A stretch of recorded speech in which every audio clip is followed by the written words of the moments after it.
आज वैजापूर प्राथमिक आरोग्य केंद्राला मी आणि मुख्य कार्यकारी अधिकारी मॅडमने भेट दिली। या भेटीमध्ये पूर्ण पीएचसीचे निरीक्षण करण्यात आलं आणि प्राथमिक निरीक्षण या ठिकाणी घेण्यात आलं। जळगाव जिल्हा नियोजन समितीच्या माध्यमातून जिल्हा परिषद जळगावच्या माध्यमातून 46 पीएचसीच्या शिशोभीकरण आणि त्याच्या बलतकीकरणच्या मंजुरी या ठिकाणी जाण्यात आला होता। त्याच्यामध्ये लागणारे सगळे यंत्रसामग्री या ठिकाणी पुरवण्यात आलेले आहे। आपण नवीन फ्रीज पासून बेड्स असेल, त्याचे ऑपरेशन थिएटरमध्ये बॉडी वॉर्मर्स असेल आणि अगदी छोटे सिरिंज पर्यंत सगळे गोष्टी या ठिकाणी उपलब्ध आहे। टेस्टिंग, सॅम्पल कलेक्शन्स आणि तुमचे ऑपरेशन थिएटर, लेबर रूम वगैरे करण्यासाठी या ठिकाणी उपलब्ध आहे।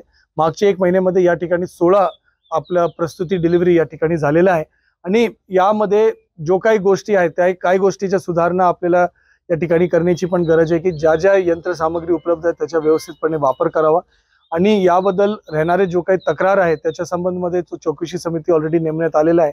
त्या चौकशी समिती सगळे विषयाचा विचार करेल आणि या पीएचसी मध्ये येणारे सगळे सुविधाला आणि रुग्णाला कसं चांगली सुविधा देता येईल त्याच्याबद्दल आपण सर्वांनी एकत्रपणे प्रयत्न करणार आहे। या गावकरीकडून याबद्दल चर्चा करण्यात आलेला आहे आणि आपण सर्वजण या ठिकाणी चांगला काम करून याचा प्रश्न सोडवणार। या ठिकाणी उपस्थित नसतात, सलाईन्स फेकून दिलं, नागरिकांना औषधी मिळत नाहीये, आरोग्य यंत्रणावर नागरिकांचा रोष पाहायला मिळतो। काही नागरिकांच्या या संदर्भामध्ये रोष पाहायला मिळालेला आहे। त्या संदर्भामध्ये जो आपली चौकशी समिती आहे त्या सगळ्या गोष्टीवर विचार करेल आणि जो काही गोष्टीमध्ये सुधारणा करण्याची गरज आहे, कारवाई करण्याची गरज आहे ते करणार आहे। शासनाने अनेक यंत्रणा दिल्या मात्र त्याचा उपयोग होत नाही, आता फक्त पडलेला पाहायला मिळतात। नवा कोरा असल्यानंतरही त्या लोकांसाठी सुविधा नाही, बायोमेट्रिक असो या पिण्याचं पाणी असो या देखील सुविधा यंत्रणा आहे आणि त्याच्या म्हणजे 100% आणि 100% लोकांसाठी परिपूर्ण प्रमाणे या ठिकाणी वापर होणं पाहिजे।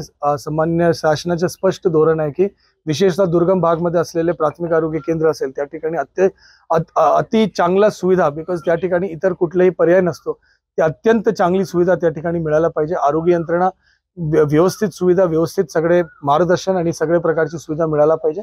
याच्यासाठी मुख्य कार्यकारी अधिकारी मॅडमनी विभिन्न प्रकारचे याच्यामध्ये प्लॅन्स आणि म्हणजे योजना काढलेली आहे आणि त्या योजनाच्या अनुषंगाने या ठिकाणी काम भविष्यात होणार आहे। शासनाचे पण स्पष्ट निर्देश आहे। नागरिकांनी असं देखील बोललेलं आहे की आपला हा यंत्रणा येत होतं म्हणून सगळ्या ठिकाणी सुशोभीकरण करण्यात आले, व्यवस्थित करण्यात आलं। याबद्दल मी आपल्याला एक गोष्टी सांगतो की हे 46 पीएचसी आहे ज्याच्या नॅशनल क्वालिटी अश्युरन्स सर्व्हे मध्ये निवड व्हावा म्हणून आदरणीय पालकमंत्री महोदयांनी जिल्हा नियोजन समितीने मागच्या वर्षी याच्यासाठी निधी उपलब्ध करून दिला होता। तर त्याच्यामध्ये पेंटिंगचा विषय असेल, या ठिकाणी सोलर वरती बसवण्याचा विषय असेल, प्रत्येक यंत्रसामग्री जसे तुम्ही बॉडी वॉर्मर्स पाहिला, तुम्ही म्हणजे बेड लाईट्स चांगल्या पद्धतीत पाहिला, प्रत्येक ठिकाणी नवीन गादी पाहिली असेल, तुमचे विभिन्न प्रकारचे ट्रेस असेल, औषध असेल, सगळ्या गोष्टी या ठिकाणी उपलब्ध करून देण्यात आलेला।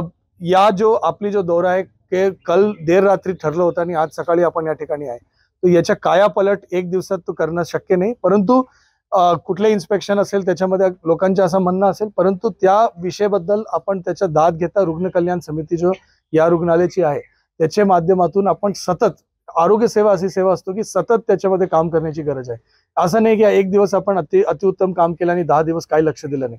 सतत प्रत्येक पेशंट दिवस असेल या रात्री असेल प्रत्येक ठिकाणी आपल्याला चांगलं काम करण्याची गरज आहे आणि त्याच्याबद्दल कसं करता येईल त्याबद्दल आपण एकत्रितपणे नियोजन करणार आहे।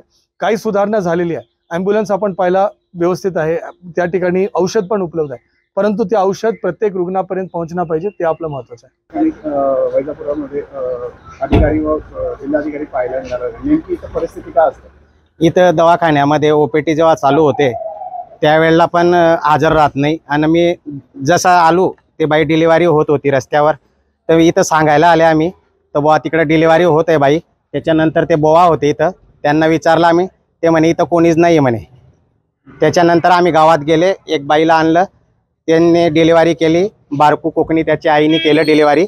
त्याच्यानंतर ॲम्ब्युलन्स आली अर्धा तासाने, मग इथं आणलं बाईला। दवाखान्यात आमच्या आदिवासी लोकांना चारण्याची सोय करत नाही। मिळत म्हणजे जेव्हा आजारी पडले काय पडले तर आमच्या गरीब लोकांना इथं सलाई सुद्धा लावायला पाहिजे, नुसते 2 गोळ्या देऊन हाकलून देता, हे योग्य नाहीये। गरीब व्यक्ती आहेत त्यांचे करायला पाहिजे। डॉक्टर एक होते, एक नाही होते, फक्त इथं 2 का 3 लोक राहत आहे दिवसभर मध्ये। 12 वाजले का तुम्हाला कोणी सापडणार नाही, तर डायरेक्ट बंद राहील। होय। संध्याकाळपर्यंत नाही